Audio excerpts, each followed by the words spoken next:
Here's how to change your Gmail username without losing your emails, Drive files, or any connected accounts.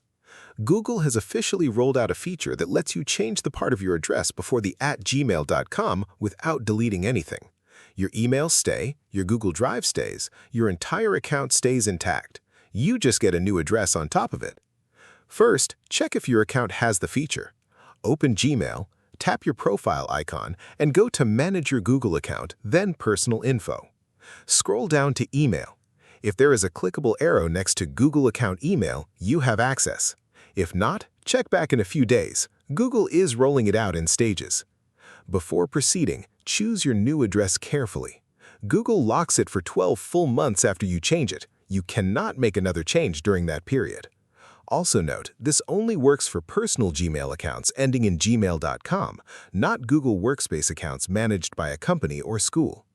When ready, click the arrow next to Google Account Email, enter your current password, type your new username, and click Change Email. Your old address does not disappear. Gmail converts it to an alternate email.